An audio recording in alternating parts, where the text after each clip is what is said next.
उहाँ चाहिँ गिरिजा प्रसाद कोइरालाको पालाको बाबा।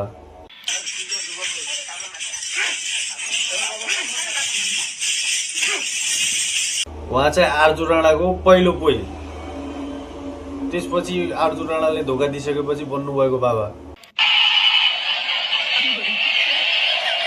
उहाँ चाहिँ बन्दुक हानी हानी ठिक गराउनुहुन्छ, केपी ओलीको पालाको बाबा।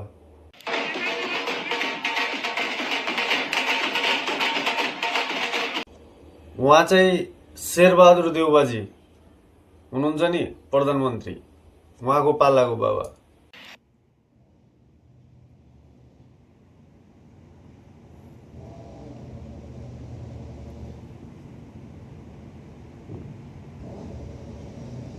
उहाँ चाहिँ श्री 5 धीराज राजा ज्ञानेन्द्र वीर विक्रम शाहको पालाको बाबा।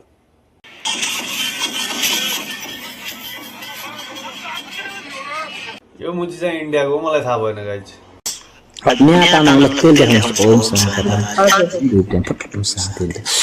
ल न्या तामाङ तपाईँ तेल लाउनु होला, अप्ठ्यारो हुँदैन। अब तपाईँ नापिनुहोस्। जस्तै बालेन शाहले स्ट्याटस हालेर दुनियाँ हल्लाउँछन्, उहाँले चाहिँ टिकटक लाइभ बसेर दुनियाँ आफ्नो भक्तहरूलाई ठिक गराउनुहुन्छ। पाइल्स, फिस्टुल्ला, क्यान्सर जस्ता लाइभमा बसेर पानी फुकेर तेल फुकेर ठिक गराउनुहुन्छ। उहाँ चाहिँ स्पेसल एकदम न्यू टेक्नोलोजी बालेन शाहज्यूको पालाको सीमान्त गुरु गाइज। धन्य हो।